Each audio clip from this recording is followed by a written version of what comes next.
今日係好開心邀請到楊江華醫生啦，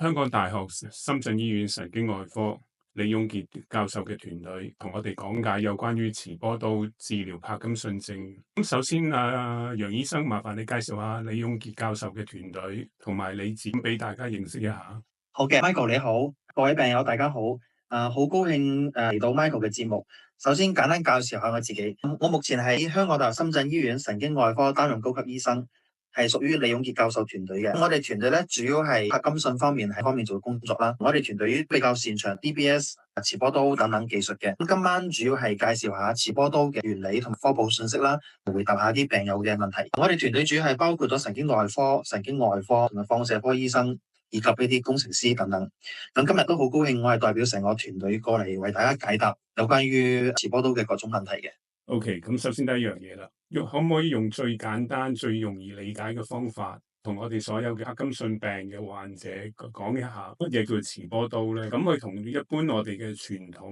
嘅手術，即係深層腦刺激，有咩本質上嘅區別咧？其實咧，磁波刀咧係我哋嘅一個名稱嚟，國外咧叫做 MRG Fast，佢個全稱叫做經顱磁共振人導對焦超聲波治療。佢雖然叫刀，但係咧其實佢就唔使開刀嘅，係通過超聲波嘅方式咧入到去腦裏邊燒毀佢有啲有問題嘅神經細胞，所以佢唔使見血嘅。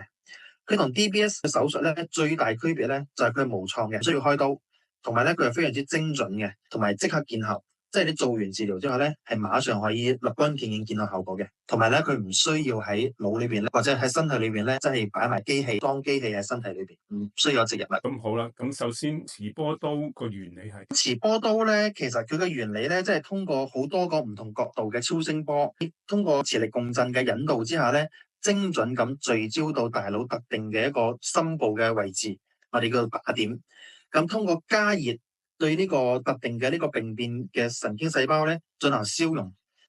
即係加熱咗之後咧，佢會燒毀個有問題嘅神經細胞，調節有問題嘅啲神經回路，改善柏金遜啲症狀，比如話手震或者僵硬肌肉去放鬆咁樣。OK，咁其實就根據目前啦國際嘅臨床數據啦，會係磁波刀手術對於柏金遜症邊一啲症狀嘅最有效？目前嚟講咧，國際上啲文獻或者有啲調研報告顯示咧，目前嚟講，磁波刀對於手震啦嘅效果係最為理想嘅。2023年咧有一項嚟自美國嘅研究數據顯示咧，對於震顫嘅呢個改善率最高可以達到78.6%。相關嘅一啲研究報告分析咧，都顯示有效率基本上都有60%以上嘅。咁除此之外咧，對於柏金遜病嘅一啲主要症狀，除咗震顫之外咧，包括運動遲緩啦，或者係僵硬，甚至乎異動症都係有效。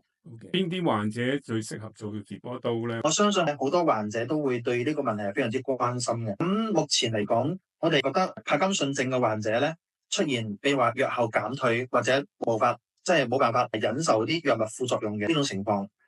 同埋咧手震、僵硬、動作遲緩呢啲典型嘅症狀，影響到工作或者生活啦，或者咧係單側症狀更重嘅患者咧，其實係比較適合做磁波刀嘅。有邊患者係唔適合做咧？其實咧講到底，磁波刀咧其實對於典型嘅柏金遜病嘅患者咧，效果係比較理想嘅。咁好似你啱先講嘅，比如話平衡功能有問題，或者認知有下降呢啲情況咧，就預兆呢個病咧其實已經進入到中晚期，或者係唔典型嘅柏金遜症啦。咁如果呢種情況下咧，病理進展咧其實超出咗佢原本有問題嘅一個腦部嘅區域，所以咧就唔係咁合適做磁波刀咯。咁其實係咪即係話要等到啲藥物嗰個藥效減退，或者出現啲副作用咧，即係我哋講嘅異動症咧，先至考慮做個磁波刀咧？喂，呢個問題真係問得非常之好啦！我哋都知道柏金遜病其實一開始都係建議都係首選都係先食藥，出現藥後減退或者副作用，確實係做磁波刀嘅治療嘅一個時機啦。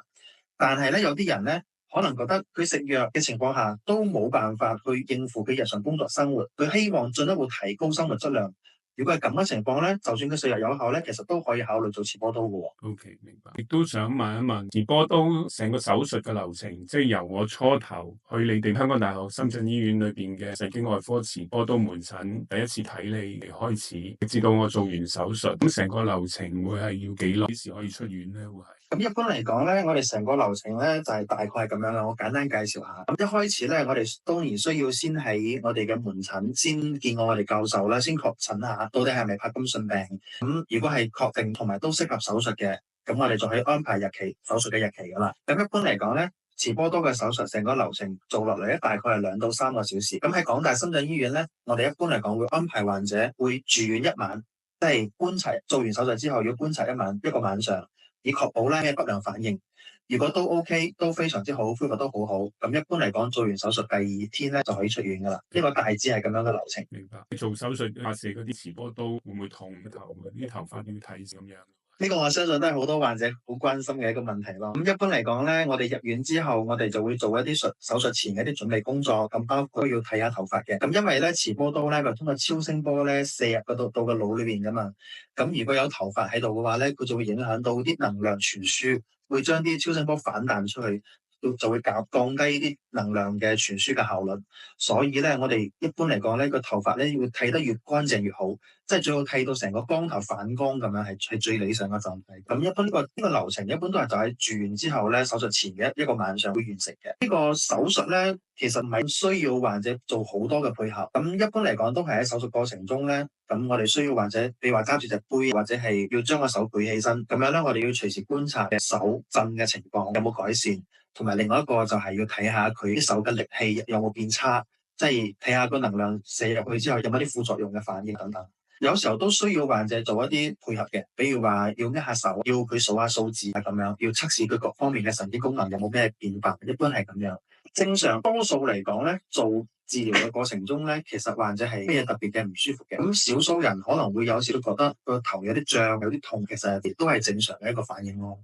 Okay. 其實總體嚟講，呢個治療做落嚟，其實唔會話好唔舒服。咁其實即係射落嚟應該就冇痛感呢樣嘢。多數冇。其實咧，有啲人咧，譬如話個頭嘅，即係每個人嘅即係每個人嘅個體係有少少唔一樣嘅。咁有啲人佢做嘅過程中會有頭暈、想作嘔，都有見過。但係就唔常見嘅，會係比較少啦。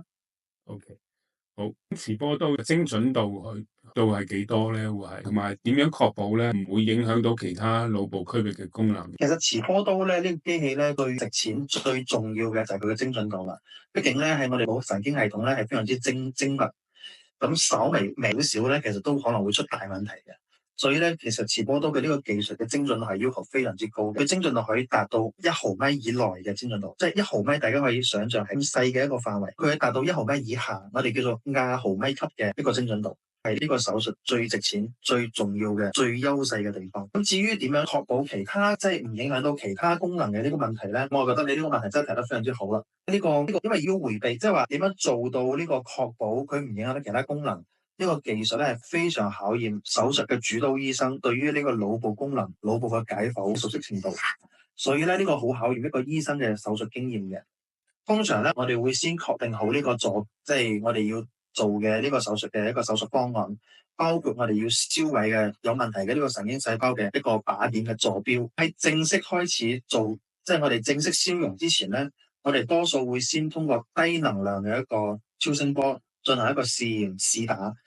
確保呢個位置正確，同埋咧患者冇咩不良反應之後咧，我哋先會慢慢加大呢個能量反應，進行一個永久性嘅消融。所以咧，有啲做過嘅患者其實覺得好奇怪，其實佢做第2次、第3次能量發射嘅時候咧，其實就已經個症狀消失㗎。但係咧，我哋仲係不停即係反覆做呢個能量發射，咁就係為咗確保即係提高個溫度，令到佢嘅呢個腦部嘅燒毀係確切嘅，防止後邊會再復發。呢個就係我哋主要做呢個流程。通過呢個方案咧，就可以確保到安全嘅一個邊界，即係令到我哋想燒毀腦細胞而唔會損傷到周圍嘅一啲正常嘅健康嘅腦部組織，咁唔會就令到唔會出現一啲其他嘅一啲副作用啦。OK，咁其實磁波刀嗰個手術個成功率有幾多咧？會係同埋可以維持幾耐？其實呢個手術嘅成功率係好高嘅，咁但係我哋唔敢即係話拍生我保證係100%啦。但係我從我哋嘅經驗咧，多數患者咧手術後嘅呢個手震嘅呢個症狀咧係立即消失。咁以港大深圳醫院為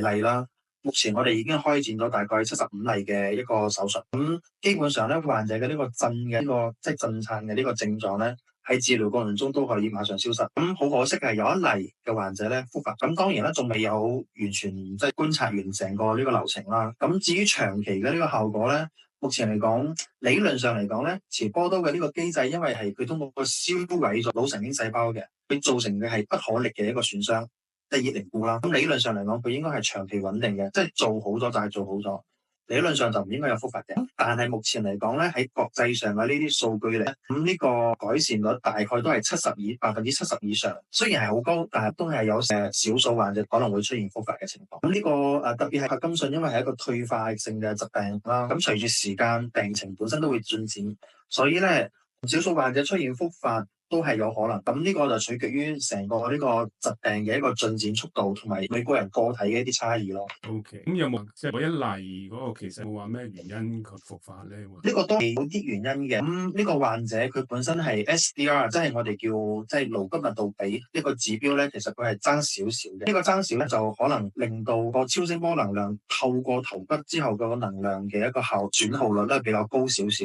令到我哋有時候可能嗰個即係對呢個神經細胞嘅損毀嘅程度可能唔夠好咯，令到佢即係手術過程中或者手術後即刻而症狀有改善嘅，後邊隨住即係佢個腦部組織自己修復咗之後，可能個症狀又會出嚟。咁呢種情況都係有時候係冇辦法避免嘅咯。咁我哋都需要再進一步去觀察佢成個恢復嘅情況，先至有個結論嘅。OK。咁即係如果術後個效果即係未達到大家預期啦，會係咁，其實仲有咩補救同埋後續嘅治療方案？咁因為磁波刀呢個手術咧，其實佢本身唔使開顱，咁我哋只不過係通過啲即係能量即係去聚焦去做損毀，所以呢個方案其實本身係好安全嘅。理論上嚟講咧，係可以重複進行、重複治療。如果真係冇效嘅話，其實你可以考慮再做一次。咁但係咧，就算要再做一次咧，都需要重新去做評估，睇下你嘅腦部嘅，即係做翻啲檢查同埋醫生嘅評估咯。要翻到時候個腦部組織嘅，即係我哋做手術嘅位置喺情況係咪真係冇效，係咪真係復發等等，要進一步評估清楚。目前嚟講，暫時我哋都未有遇到即係話需要第二次手術嘅病人，都需要再係我哋，因為我哋本身嚟講呢個技術比較新嘅技術，咁我哋使用佢嘅時間仲未夠長呢個時間。所以到時候仲要再觀察多一段時間。咁另外一個可以考慮嘅方案就係 DBS。咁因為每個人嘅情況唔一樣，咁有啲人嘅呢個頭骨密度比 SDR 咧係本身係唔達標嘅話咧，就真係冇辦法啦。所以可以考慮另外一個方案，就係我哋比較成熟嘅，同埋時間都更加長嘅一個即係呢個 DBS 嘅手術咯。OK，好。咁其實做完手術之後，大約要幾耐先可以恢復日常嘅活動咧？會係咁佢要住院觀察幾耐咧？即係做完手術之後，呢個手術咧，其實真係佢因為佢無創，同埋唔使出傷口，又唔使麻醉，所以咧本身嚟講，你做完手術之後，理論上恢復係非常之快嘅。通常咧，其實手術後當天就可以落地行路噶啦，落地活動係冇問題噶啦。咁一般嚟講，第二天出院之後，就可以恢復大部分嘅一啲日常活動，自己行路、日常生活基本上都唔影響。因為咧，畢竟係腦部做手術啦，所以我哋通常都建議係要觀察一晚，確保安全嘅。少數患者咧，因為做完嗰陣時咧，個腦部神經即係燒咗之後咧，佢會有一個水腫反應。呢個水腫反應咧，少數人會出現咧副作用，比如話影響到行路，覺得行路會有啲飄飄忽忽咁樣，或者係會歪向一邊，即係行路唔夠穩嘅情況。如果有呢啲情況嘅話咧，多數都係短期嘅一個反應嚟嘅。一般嚟講，2個星期左右就會恢復㗎啦。OK，即係做完手術嗰日已經可以落床。但係有少有機會還，通常就第二日就可以出院。咁一般有啲少數情況就係2個禮拜內都啲咩唔舒服嘅都會消失㗎啦。呢啲咁嘅頭暈或者啲平衡或者嗰啲嘢都。但係咧，如果係話比如話有啲年紀比較大嘅啲老人家咧，可能啲症狀就會持續到1個月或者3個月。我哋見過最長時間3個月左右恢復嘅都有。不過咧，以我哋經驗嚟講，呢都係短期暫時嘅一啲副作用。OK，明白。咁其實另外一個病友最關心嘅問題，做完手術之後，仲需唔需要繼續食柏金遜嘅藥咧？同埋有冇機會減藥咧？你都知我哋最怕就話要加藥。其實呢個問題，我相信好多人都好關心。其實呢個都係好多患者會問我哋嘅一個問題，即係好希望即係呢個手術做完之後咧，可以令到佢哋日常生活中可以減少啲藥，甚至乎有啲嘢患者希望唔好再食藥啦，因為食藥真係係一件好麻煩嘅事。我哋係咁樣考慮嘅。其實按照我哋李教授經常講一句話咧，其實我哋唔應該考慮做完手術之後減唔減藥，而係要睇實際情況嘅。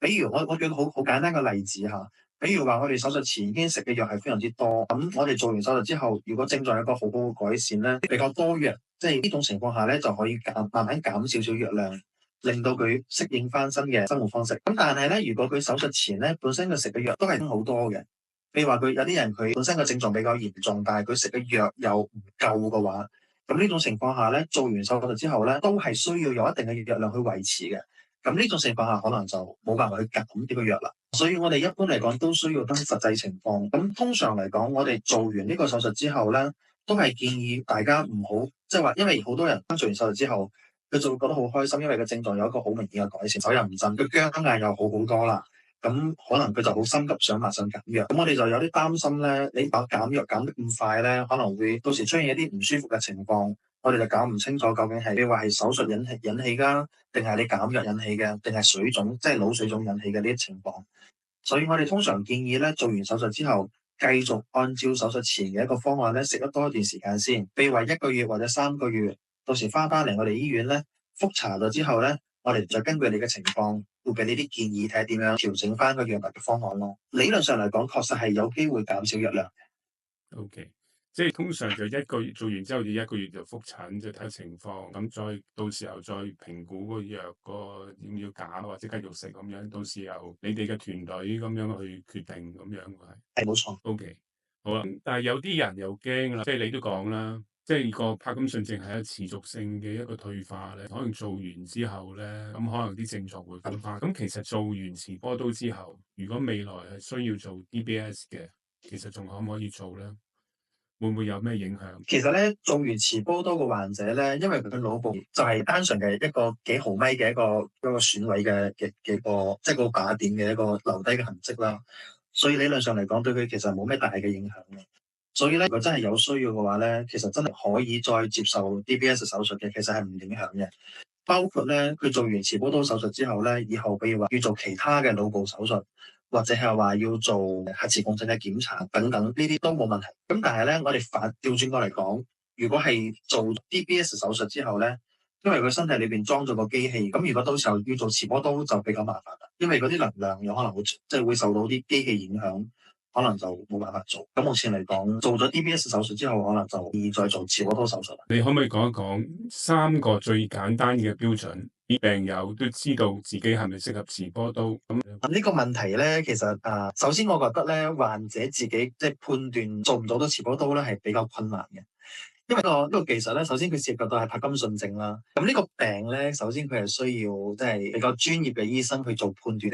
你首先要先確診先係咪呢個病先。咁第二咧就係你呢個程度，佢需要就算係你一個患者行到我面前問我佢適唔適合做磁波刀咧，其實我都係冇辦法馬上去回答嘅。因為佢都需要經過一系列嘅啲評估、臨床嘅判斷同埋啲測試等等，所以咧好難馬上即係話你以為要3條標準去令到患者自己判斷咧，其實好難。咁如果你係要我俾建議咧，我覺得第一，你首先咧要先揾專業嘅神經科醫生，先確定你到底係唔係帕金遜症先，呢個係最重要嘅。如果你嘅診斷都係有問題，即係話如果診斷唔準確或者係基本上係錯，咁呢個技術就真係唔適合噶啦。呢個第二點咧。就係呢個帕金遜病嘅呢個症狀咧，呢個係可以患者自己去判斷嘅。即係呢個病已經影響到你嘅工作同埋生活啦。我覺得你要考慮，即係話除咗藥物治療之外，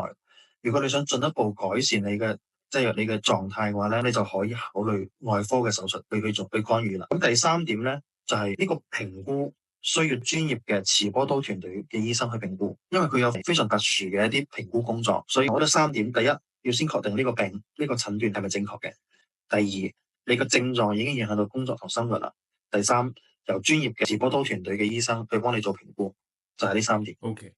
專業嘅磁波刀醫生團隊咧，會係佢點樣決定或者界定嗰個患者係適合個磁波刀咧？個指標係點樣？簡單嚟講，你首先都係做帕金遜病評估，睇下呢個患者到底係唔係典型嘅帕金遜病，呢個係非常之重要嘅。因為所有嘅前提一定係你呢個病首先個診斷要正確。第二咧，患者嘅呢個身體狀態到底適唔適合做呢個磁波刀手術啦？咁呢中間又包括咗幾個問題啦。第一，你嘅身體狀態接唔接受到手術？比如話你嘅心肺功能啦，即係你嘅年齡啦、心肺功能啦、平時嘅身體狀態啦等等，仲有你平時食嘅一啲藥裏邊有冇一啲薄血丸之類嘅可能會增加手術風險嘅一啲藥物。咁第三就關於 SDR，先其實我都反覆提咗呢個指標，其實呢個指標真係非常之重要嘅。佢簡單嚟講就係關於呢個，即係我哋個頭顱骨密度比呢個指標咧，就係其實佢唔係單純嘅呢個骨頭嘅一個密度嘅問題，佢包括咗你嘅骨頭密度、骨質疏鬆嘅情況裏邊嘅一個你嘅骨頭嘅成分嘅一啲分佈等。呢個指標咧，每個人其實都唔係好一樣嘅，就好似你嘅指紋有啲類似。每個人嘅指標都唔一樣嘅，而且呢個咧係暫時嚟講係冇辦法去更改嘅。呢個指標咧達標嘅話，即係如果呢個達標嘅話咧，你嘅超聲波能量就更加容易透過你嘅頭骨，咁就會令到呢個手術更加容易去進行，同埋手術效果會更好。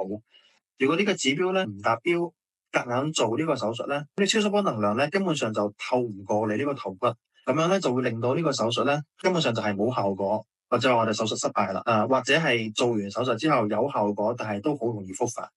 就會令到有呢啲問題出現。所以咧，總體嚟講，就我哋去判斷一個患者到底適唔適合做磁波刀手術咧，其實係一個綜合嘅考量，包括診斷、你嘅全身情況嘅評估、手術前嘅評估、磁波刀嘅評估等等各方面因素，都會影響到你適唔適合做呢個手術。OK，即係團隊嗰度就晒所有重要嘅指標，跟住就去決定即係做唔做到啦，會係咁。即係其實唔係個患者主觀意志，我想做就做到，要符合晒所有嘅重要指標先可以做到嘅。OK，咁仲有問一樣嘢啦，因為之前咧 MRI 咧冇身體任何嘅金屬植入物嘅喎。即係譬如我有啲植入物喺裏邊嘅，例如可能我種過牙嘅，又可能係咪有啲金屬或者呢啲咁嘅情況，我又亦都做唔到咧。呢個問題咧就要睇，即係好具體情況係咩啦？即係簡單舉個例子啦，你已經講嘅，我種過牙，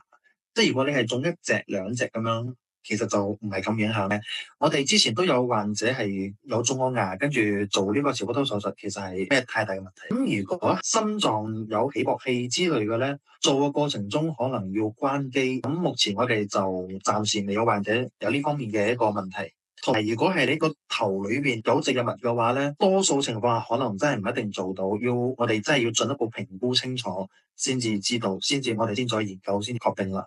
我哋之前都做，我哋只不過咧有一例好特殊嘅，我哋之前做過一例患者咧，個頭咧10年前因為外傷咗之後咧，佢個頭殼有一個骨係冇嘅，跟住用嗰個鈦金屬去補翻嗰個骨頭。呢種情況下，其實我哋幫佢做咗，因為我哋總體嚟講計過佢嘅成個呢個超聲嘅效率係 OK 嘅。就做咗呢個磁波刀手術，所以就真係好睇具體情況。對於而家仲喺度猶豫緊做定唔做，或者好驚手術嘅帕金遜症患者，你有啲乜嘢想同我講？其實我特別理解有啲患者咧，真係好驚手術呢件事啦。因為我爹哋媽咪，包括我屋企人咧，你只要同佢講你要手術，佢都係好驚嘅，完全係唔制嘅。但係咧，我個人係覺得咁樣嘅，即係因為帕金遜病人都係一個對生活影響係非常之大嘅一個病啦。包括佢嘅僵硬手震，會令到好多患者生活上會出現好多唔便利嘅地方，比如話好簡單啦，比如話你食飯都好困難啦，夜晚一頭瞓覺翻身翻唔到，瞓唔着覺，同埋你同朋友講話嗰陣時，人哋會覺得你成個人嘅狀態咁差嘅咁樣，係咪？所以心理壓力都好大啦。咁好似呢啲情況下，其實淨係食藥有時係唔夠。咁如果係你真係覺得你個生活影響好大，生活好痛苦，但係你好驚手術，其實我覺得咧，你暫時冇俾自己壓力咧，話一定要手術，或者話我點樣，即係話我嚟到見醫生我就馬上要手術，其實唔係咁樣嘅。我覺得咧可以咧，大家如果真係又驚手術，但係又想進一步治療，可以先過嚟咧揾我哋醫生先傾下，聽我哋嘅意見啦。其實有時候有啲你擔心嘅地方，其實喺醫生角度你其實係可以解決嘅，同埋可以幫到大家嘅。所以咧，我覺得你可以多啲了解下先。比如話，我哋就磁波刀呢個治療方法嚟舉例啊。好似呢個方法比較新，好多人其實都唔熟悉、唔了解，咁就覺得呢啲能量射到腦裏邊，會唔會造成好大嘅副作用？會唔會令到以後癱瘓、醒唔到呢啲問題？咁如果係咁樣嘅話咧，其實你當然恐懼啦。但係咧，如果你真係去 search 一啲資料嘅話咧，其實你會發現咧，其實啲副作用真係好細嘅，發生機率係好低嘅。同埋你可以揾我哋醫生再傾一下、了解下。可能會俾多啲信心你，大概咁樣啦。明白。好，跟住就重點啦。我已經咧就問咗柏金遜症嘅病友咧一啲問題，咁就希望可以醫生咧逐條去解答，咁就俾患者一個清晰嘅概念咧，關於持波刀嘅。不過答之前咧，我又打個尖先，因為頭先我都講啦，我得一隻眼睇嘢啦，會係咁我就好 concern 隻眼嘅會係。咁其實做持波刀有冇機會影響到視神經？影響到個視力咧會。目前嚟講，我就冇遇到過即係做完持波刀之後影響視力嘅呢個問題嘅。按照李教授教我哋嘅咧，就係呢個我哋做嘅呢個靶點就唔影響嘅。咁當然啦，你話有冇機率？理論上都有機率嘅，不過好細嘅機率，即係應該就冇嘅。好，咁第一個就係我哋病友嗌呢個問題啦。咁因為本身佢有啲驚恐症啦，要麻醉咧先至入到 MRI 嘅。因為你都知 MRI 即係話有驚恐症啦，即係正常我哋都咁鬼嘈喧巴閉咧，即係唔驚都變驚啦喎。咁其實如果佢要麻醉先做到嘅 MRI，係咪即係代表做唔到持波刀？係咪另外持波刀個手術嗰陣時候咧，成個過程咧都要係個病患個病者都係要保持清醒咧去進行緊個手術嗰陣時候要？目前嚟講咧，港大深圳醫院開展持波刀手術咧，其實都因為需要患者去配合做下啲測試咁樣，所以都係需要患者去保持清醒嘅。咁但係咧，呢個病友提出嘅呢個問題，其實都係我相信唔止一個人有呢個問題。其實好多人其實係有幽閉，我哋叫幽閉恐懼啦。呢好似你話即係驚恐症，其實真係非常之常見嘅。其實好多人都有。咁未來即係如果有呢方面有呢啲患者，真係需要做持波刀，但係佢有呢個問題做唔到核磁共振。其實我哋團隊都有討論過、考慮過未來去開展一啲真正下嘅呢個治療，即係我哋用啲藥令到患者舒服咁喺裏邊瞓覺，跟住我哋幫佢做手術，做完呢個治療，再令到佢醒翻咁樣。未來有呢個計劃咯，但係因為呢種做法咧，唔係一個常規嘅做法，同埋咧佢需要考慮個安全性同埋一個可行性咯。所以仲需要多個團隊去配合，比如話麻醉醫生、手術嘅各個科室團隊去配合，點樣去做好成個流程。所以呢個要考慮嘅因素太多，所以呢個可能我哋仲需要啲時間去安排去點樣做好嗰個流程。呢個可能我哋未來係有呢個計劃嘅。O.K. 始終都係話因為高溫燒溶腦部某一個點啦，佢就驚嗰啲會唔會都係有影響到。而家做咗之後可能，但係之後會令到一啲認知嘅下降、記憶力嘅退化，或者增加老年痴呆風險喎係。咁而家一個數據會係點樣咧？目前港大深圳醫院就冇相關數據啦。目前從國際上，包括美國、歐洲、日本、台灣呢啲提供嘅數據嚟咧，目前就冇發現係有呢方面嘅問題嘅，即係話持波刀治療咧，暫時就唔會對認知功能或者會引起老年痴呆呢啲，就冇聽到相關報導咯。我哋認為係冇呢方面嘅問題嘅。Okay, 好，跟住到阿 Ken 個問題啦。阿 Ken 就比較特別啲嘅，佢因為係一個咧早發性嘅柏金遜症嚟，持波刀呢一方面咧要有呢個年齡嘅上下限啲。原則上嚟講咧，我哋呢個持波刀係嗰個年齡限制，即係話只要你身體條件達標、身體狀態良好咧，其實都可以做呢個持波刀手術嘅。咁對於年輕人嚟講，更加好年下呢個講法啦，即係年輕人本身身體狀態良好，佢當然可以做呢個持波刀手術，冇問題嘅。就主要係睇你呢個症狀究竟係咪典型嘅柏金遜病，因為佢比較年輕、比較少見嘅。其實首先你要確定到底係咪呢個柏金遜病呢個病症，同埋佢呢個症狀典唔典型，比如話手震、僵、動作慢呢啲問題係咪好突出，所以冇問題嘅。39歲當然可以做。你做過75例裏邊咧，最後生係幾多歲咧？頭先你講最年老嘅85啦，後生係幾多歲？最後生嘅，我哋做過最後生嘅患者就唔係柏金遜病嘅，因為你知即係持波刀咧，除咗醫柏金遜症嘅患者之外咧，仲可以醫 essential tremor，即係個突發性震顫啦。呢個病嘅，我哋做過最後生應該係19歲呢個女仔都可以做，冇問題。你個效果都好嘅，19歲係非常之好。個年輕人咧，佢對呢個持波刀嘅呢個反應都係比較良好咯，同埋佢配合起身會更加好啲，所以手術效果目前嚟講，年輕人裏邊確實都係效果非常之唔錯。O.K. 咁另外一個最擔心嘅問題啦，會係持波刀嘅手術費要幾多咧？會係嗰個目前呢個持波刀咧，呢個總費用我冇辦法喺呢度，即係呢個節目上面同大家講啦，因為比較敏感。但係呢個唔係咩秘密啦，即係如果大家有呢個需求嘅話，可以私底下同我聯絡，跟住我會同大家講嘅，呢個冇問題。咁我只能夠話，因為呢個持波刀呢個機器，成套儀器係非常之貴，同埋咧每一次開機佢用到嗰啲耗材咧，亦都好貴。所以咧總體嚟講，呢個技術你做一次咧，確實真係唔平。咁當然對比翻 DBS 嚟講咧，係平好多嘅，呢個係真。同埋因為佢持波刀做嘅，即係每一次做咧，佢只能夠做一遍，咁所以咧，即係每做一次佢就要收一次錢，所以確實係平咯，係比較貴嘅呢個技術。大陸邊因為好多患者佢係有醫保，譬如話深圳市嘅醫保，咁呢個技術因為新技術，所以咧喺大陸都係要患者全自費嘅。有啲人佢係商業保險咧，佢又分情況啦。有啲保險佢係真係報到嘅，我哋都有患者去商業保險，即係自己買呢啲商業保險咧係可以報銷到。有啲就唔得，所以都係好睇情況，要大家自己去攞到醫生嘅證明之後咧，去問翻保險嘅銷售，睇下佢哋係點樣講咯。好，跟住就到阿 Ricky 個問題啦。阿 Ricky 都係一個比較後生、早發性啦，我哋叫 young onset 嘅病友啦。佢就冇震，主要就僵遲緩拖腳。如果主要症狀唔係震嘅，係持波刀有冇效咧？其實咧呢個問題咧，都係一個好好問題啦。咁好多患者佢都唔一定係以震為主表現嘅，好多人都係僵硬、動作慢呢啲問題。咁按照目前我哋經驗，包括國際上嘅經驗嚟，當然係持波刀對於呢啲典型嘅帕金遜病嘅呢啲症狀係都係有效嘅。呢個可以俾到大家信心。咁但係咧，因為好似僵硬、動作慢呢啲咧，係一個非常之主觀嘅症狀，佢同震唔一樣，因為你震同唔震係非常之明確嘅。但係好似僵硬、動作慢呢啲係帶一啲主觀因素，所以咧其實每個人嘅效果就真係有啲唔一樣。按照我哋目前嘅經驗咧，我哋可以保證係有效嘅，對於呢啲症狀嚟講，呢個係俾到大家信心。另外一個就係移動性啦，即係自己控制唔到一個發去啦，會係好似食咗太空油嗰啲，呢度幫到。國際上嘅一啲報道，你都係有效嘅，對於移動症嚟講都係有效嘅。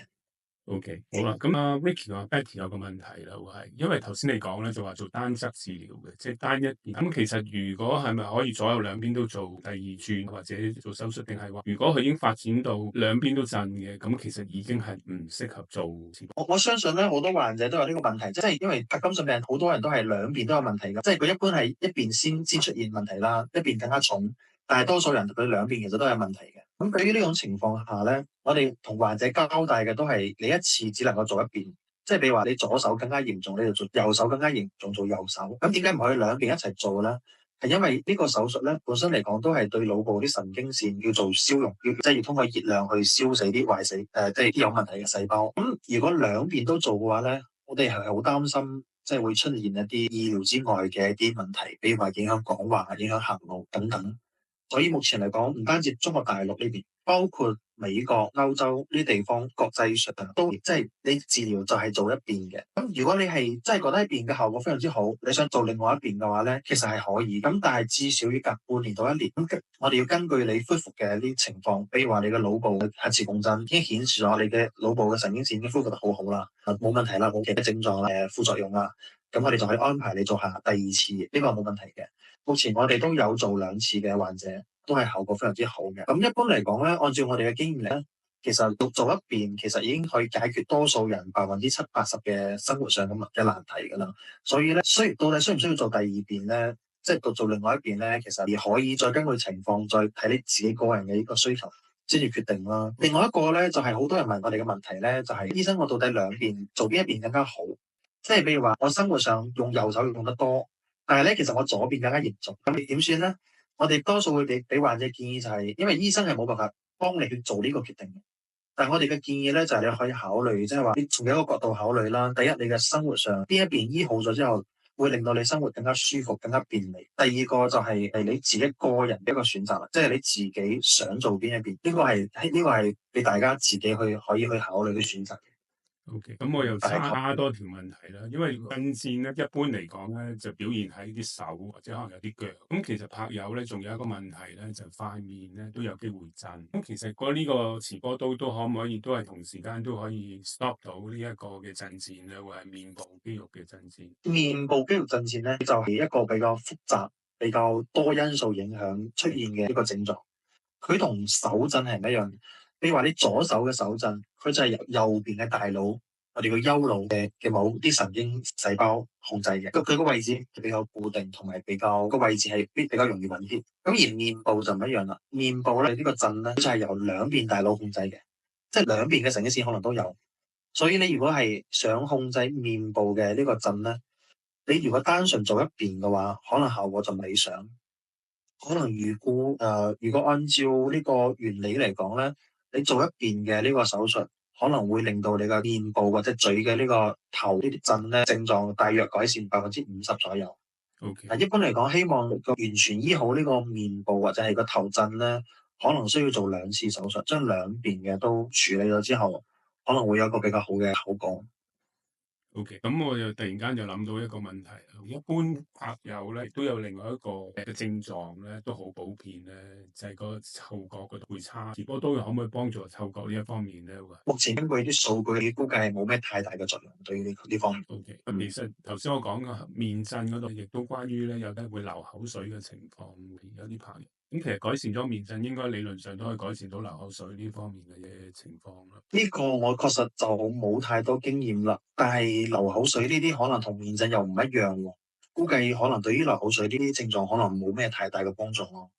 OK，好，咁去翻 Ricky 個問題啦。因為 Ricky 其實都確診咗無耐，而家佢淨係食緊雷沙吉林，即係 ACE 仲未食咧左旋多巴嘅，即係我知你明。咁其實啱啱確診咗冇咁樣會係，咁其實可唔可以做磁波刀呢個手術咧？我哋如果係呢種情況下咧，我哋建議都係先將藥物治療先食夠量先，即係你真係要試過啲藥係有效。如果真係有效嘅話，通過食藥就可以控制到呢啲症狀，令到你嘅生活冇咩問題嘅話咧，其實食藥就得㗎啦。因為你畢竟呢個磁波刀係一個手術嚟，但係你可以先保持對呢個技術嘅關注，即係話如果後邊真係呢個症狀控制得唔夠好，食藥嘅效果減退，或者係話副作用你冇辦法接受，同埋食藥你都根本上冇辦法正常，即係日常生活工作都受好大影響。咁呢種情況下啦，你就可以去考慮去做呢個磁波刀手術啦。好，咁跟住到阿 Chris 嘅問題啦，即係頭先你都講過，咁其實磁波刀主要係震線嗰度最有效。磁波刀對於呢個震，即係無論係手震、腳震呢啲震動嘅啲效果係真係即係立竿見影嘅有效。即係點樣咧？你患者喺做治療嘅過程中咧，因為佢成個唔需要麻醉嘅，佢自己可以完全感受到呢個能量發射咗之後，佢個手從震到唔震嘅一個好明顯嘅一個差別嘅。即係好多人，我哋做測試嗰陣時，佢係震得停嗰陣時，突然間就唔震啦。呢個瞬間係非常之有衝擊性嘅，所以呢個係真係非常之好。咁除咗呢個震之外，咁磁波刀對於僵硬、動作慢同埋異動症呢啲典型嘅帕金遜病嘅呢啲症狀係真係有效嘅啦。OK，咁你成日都講典型啦，咁其實非典型，咁即係指係邊一啲非典型嘅症狀咧？咁比如話係一啲行路嘅呢個起步困難、平衡嘅問題，同埋一啲認知嘅功能嘅障礙，可能即係我哋叫晚期嘅帕金遜症，或者係帕金遜疊加又好，綜合帕金遜綜合症又好，呢啲症狀可能磁波刀嘅呢個治療就冇太大效果啦。OK，咁另外通常啲人都頭先你都講過嘅，其實即係亦都好關心嘅問題，有邊啲嘅副作用咧？其實呢啲副作用咧，都係我哋醫生好關心、好關注同埋好想避免嘅一啲問題啦。少數人咧係，其實我哋叫副作用又好，不良反應又好。喺治療嘅過程中咧，少數患者會出現啲頭暈頭痛，甚至乎會有啲反胃、想作嘔嘅感覺。呢啲都係一個性嘅，即係做完就冇噶啦。呢啲問題比較常見一啲副作用，包括咗暫時性嘅頭暈。我啱先講過啦，譬如話嘴唇或者手即係手嘅呢啲麻痹嘅感覺啦，同埋行路唔穩啦。講得清楚啦，呢啲問題，咁呢副作用嘅出現咧，多數都係因為我之前講過嘅呢個腦水腫嘅影響，即係話好簡單嘅一個例子，比如話我唔小心撞到個手臂，呢個手臂喺撞到嗰陣時，其實係就係痛，咁可能到第二日或者有第三日會出現呢個手臂嘅一個腫脹，呢個就係一個身體一個自然嘅反應嚟。咁去到腦部咧都係一樣嘅，我哋要對腦部一啲神經線做一啲即係加熱，咁做完呢個治療之後咧。咁呢個除咗呢個已經被燒死嘅神經線之外咧，周圍啲神經都會出現一啲水腫反應。呢啲水腫反應影響到嘅一啲功能，就會係我哋比較常見一啲副作用啦。有啲人會出現手或者係嘴唇嘅一啲麻痹嘅感覺啦，可能佢會覺得揸嘢就個感覺同平時揸嘢感覺係唔一樣。呢個就係我哋比較常見嘅一啲麻痹嘅感覺啦。同埋有啲人會出現條脷或者係個咀角嘅麻痹，覺得食飯可能個食飯嘅感覺或者啲味道同平時好似有啲唔一樣喎。呢個係我哋比較常見嘅一個問題。咁第二個就係行路咧，都係因為水腫咁嘅影響。咁好多人即係從手術做完之後落床行路，其實冇問題嘅。咁一般過咗2-3日之後咧，慢慢會出現一個行路會往一個方向歪嘅一個情況，即係行路係行直線嘅。即係比如往左邊或者往右邊有啲歪下咁樣，呢個情況都比較常見一個問題。呢啲問題咧，隨住個腦部嘅水腫慢慢好翻之後咧，佢啲症狀就會自然就會消失噶啦。一般嚟講，多數都係2個星期左右就會好。少數人如果年紀大嘅，恢復得慢嘅，一般1個月到3個月左右就會好。咁你講到説話不清啦，咁我亦都諗想起就話，我朋友亦都一個好普遍嘅症狀，就係講嘢細聲啦、冇氣啦，或者係反應好慢，好耐先彈到個字出嚟啦，會係。咁做完手術之後，呢一度亦都會唔會有改善嘅？譬如喺説話嗰方面。講嘢慢同埋即係講話越嚟越細聲，佢本質上嘅原理就係因為即係個肌肉嘅僵硬。咁做完呢個治療之後咧，對於呢部分嘅症狀，其實按照我哋經驗嚟講係有效嘅，即係會令到佢講話會快一啲，同埋個聲會大一啲，係會有呢個方面嘅改善嘅。Chris 第三條問題啦，邊個嚟做主刀嘅手術咁樣嗰度係？呢個磁波刀手術咧，目前嚟講係由港大深圳醫院嘅神經醫學中心嘅呢個磁波刀團隊去共同做嘅。咁當然一個人係做唔到成個手術嘅。咁但係咧，我哋係成個團隊咧係由李永傑教授去帶隊去做主刀，跟住領導我哋成個團隊去完成呢個手術。咁每個人咧都有自己嘅一個工作嘅職責同埋任務嘅分配嘅。目前嚟講，我哋團隊已經係比較成熟嘅一個團隊嚟㗎啦。即係我相信做完有呢個磁波刀即係經歷嘅患者，應該都可以見到成個團隊嘅運作係非常之流暢嘅。每個人喺邊個時間點做咩任務、做咩事情，已經唔需要講，去通過講話去指揮㗎啦。即係到咗邊個步驟就已經大家係按照我哋嘅常規就去做。我簡單介紹下成個團隊嘅一個分工。李永傑教授咧就會係喺機器嘅操作室度咧去做，即係把點嘅測算同埋成個機器嘅一個控制，同埋成個團隊嘅領導啦。我嘅任務咧主要就係安排患者，從我哋安排磁波刀，即係從入院開始，一直到出院，所有濕濕碎碎所有嗰啲事務都係由我負責。喺手術過程中咧，我都會負責跟患者做一個溝通，同埋手術當中嘅配合測試，同埋同患者講解呢個流程同埋陪喺患者隔旁邊，隨時觀察佢有咩唔好嘅反應，或者係話有啲咩需求等等。我主要做呢方面嘅任務嘅，同埋協助教授做好成個手術。咁神經內科醫生更加關注嘅係一個配合教授去做一個打點嘅測算，同患者嘅一啲評估工作。同埋我哋工程師係做一個即係機器嘅一個調試，同埋手術當中要坐標嘅變化等等，佢係由工程師去做嘅。所以呢個團隊係各司其職，同埋成個分工係非常之明確嘅。OK，就問嘅問題，咁其實最佳效果啦，有效改善邊一方面咧，投入邊方面咧，仲有限咁樣。即係我相信好多患者咧，對於自己嘅各方面嘅，即係其實每個人咧對生活影響最大嘅一啲症狀都係唔一樣嘅。有啲人覺得手震影響更大啦，有啲人覺得個僵硬或者動作慢或者平衡呢啲問題。我覺得咧，大家其實可以即係話唔需要自己一定去自己對自己去不停咁做測試，即係可以到我哋呢邊嚟先俾我哋睇睇你係咩狀態，跟住我哋會同你講解，即係話呢個磁波刀我哋個預期，即係話我哋覺得呢個磁波刀對你邊啲症狀有效，邊啲症狀冇效。咁大家根據我哋提供嘅建議咧，你哋先至去考慮到底做定係唔做。其實呢個係可以去考慮去商量嘅。呢個希望大家即係話冇咁大壓力，一定要你話磁波刀一定要將所有問題冚唪唥全部解決。呢個其實無論係任何技術都冇辦法做到。OK，明白。可以睇呢度啦，咁樣嚟嘅由醫生同埋病人一齊去做晒所有嘅測試，跟住用到最好嘅一個嘅醫療方案，咁大家共同去決定，即係做定咁樣。係嘅，係。OK，好。有啲咩檢查要做咧？會係成個流程。其實咧，我哋最重要嗰個檢查咧就係 CT scan 啦，即係我哋叫電腦掃描啦。因為佢呢個電腦掃描嘅結果咧係直接影響到，即係我哋會通過電腦掃描去測算你嘅 SDR 嘅一個數字嘅，到底達唔達標？呢個係最重要同埋最根本上嘅一個前提嘅一個指標嚟嘅。咁呢個電腦掃描嘅一個掃描方法同我哋常規嘅腦部電腦掃描咧又有少少唔同。所以咧，都係建議大家咧嚟到我哋醫院咧，先做呢個電腦掃描。我哋工程師會根據呢個結果，會測算呢個 SDR 呢個數字。呢個第二方面就係關於一啲手術前嘅評估啦，比如話你嘅腦部 MR 啦、心電圖同埋啲抽血嘅結果等等。大致上就係睇下你嘅身體條件點樣，接唔接受到手術，有冇咩風險等等，做呢啲常規檢查。都一般其實都咩好特別嘅檢查。就係一啲好常規嘅一啲 body check。手術後一般嚟講都係需要即係頭先講嘅啦，觀察翻第2日就可以翻屋企。嗰啲術前檢查咧，大約要用幾耐時間去做？目前嚟講，港大深圳醫院，即係以我哋醫院嚟做舉例啦。一般嚟講，3天左右就可以做晒啲所有檢查。抽血同 CT scan 係可以當天就完成。MR 咧，因為要排期啦，大概3日左右啦可以做到，所以大概3、4天就可以做啦，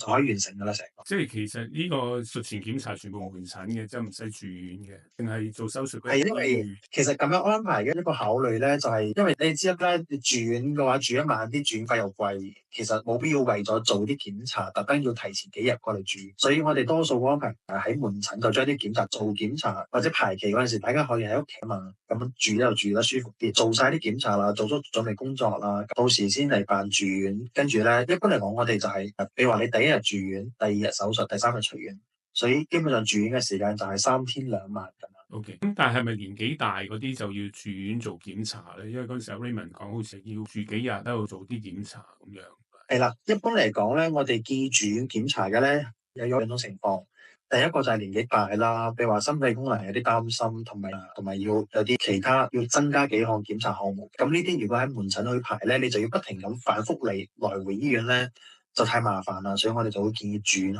去做啲檢查。咁第二方面嘅考慮就係對於呢個柏金遜病嘅呢個診斷或者佢嘅呢個病徵。即係呢個疾病嘅呢個嚴重程度，我哋需要進一步去排查清楚嘅。咁我哋就建議住院去做呢相關嘅柏金遜嘅一啲評估，比如話美多巴嘅呢個衝擊試驗等等。所以一般嚟講，呢種特殊情況我哋就建議住院啦。咁如果係咁呢種情況下咧，我哋就會安排喺即係比較普通一啲嘅病房啦，即係收費比較平啲嘅病房去住院啦。OK，明白。好，歐小姐嘅問題啦，關於非典型症狀啦，就而手震，即係都係頭暈、起步困難、平衡能力差，有冇改善咧？即係持波刀咁樣。其實頭先你都大約都有講過。即係如果係呢啲頭暈、起步困難、平衡呢啲問題咧，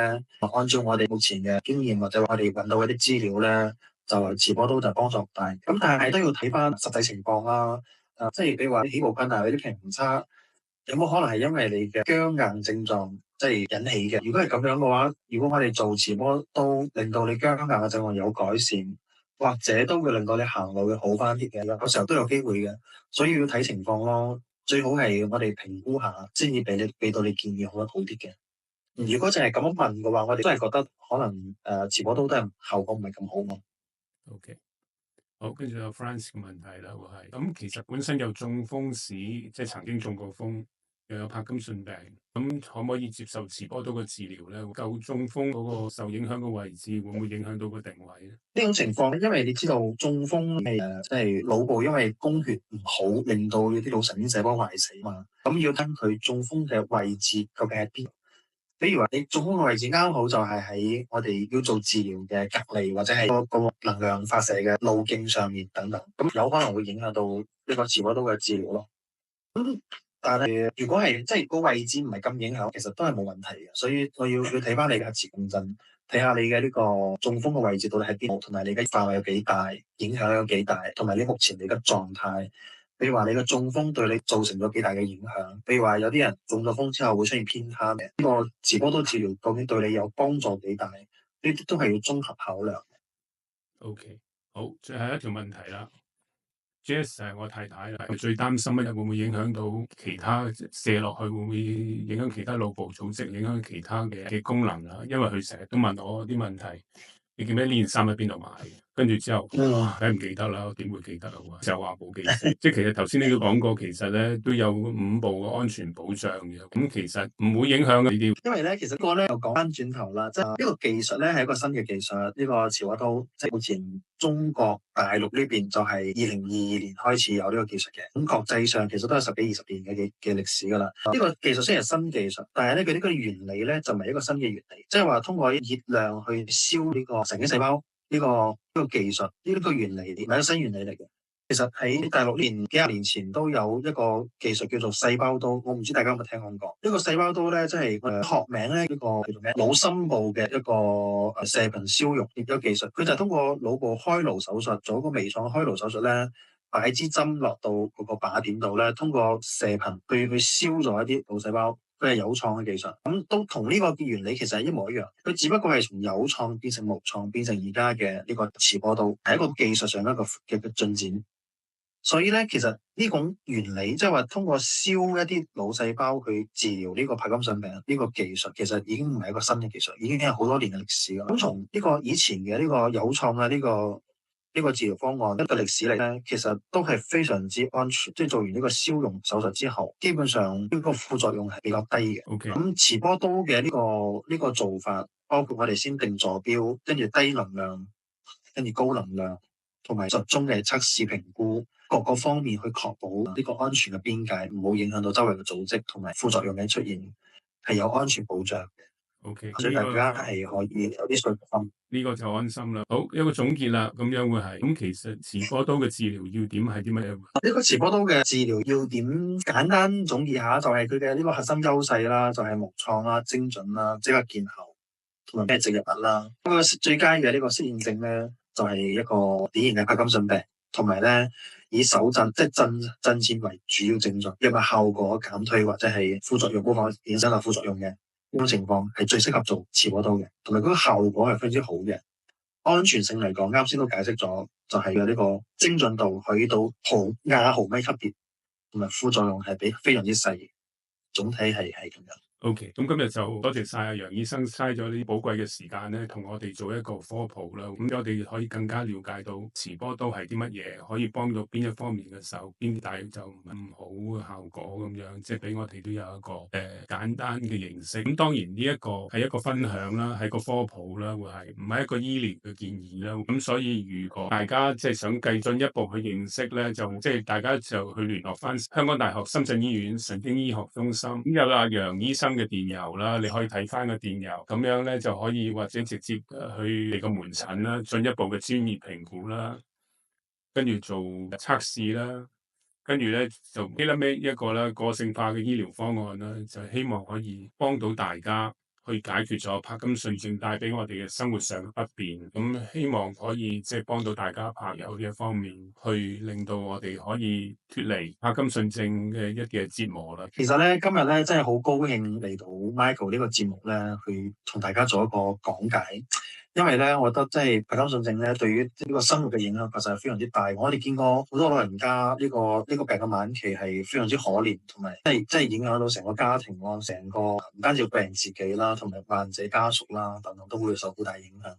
所以咧，我哋都希望，如果好似呢個技術出嚟係一個非常之好嘅技術，同埋有個好大嘅技術嘅一個進展，即係希望可以幫到更多嘅患者，令到更多人知道呢個技術。呢個唔係一個廣告，其實即係話我哋都希望，真心希望可以幫到更多嘅患者咯。所以大家如果真係有問題嘅話，可以通過電郵方法咧同我留言。我呢邊如果見俾到嘅話，我一定會俾大家答覆嘅。請大家放心。OK，好咁樣，咁唔該晒你先，楊醫生喂。好嘅，唔客氣。OK，好啦，咁樣拜拜啦，咁樣嚇，咁希望即係大家好嘅，今次幫到大家啦，會係。好嘅，好。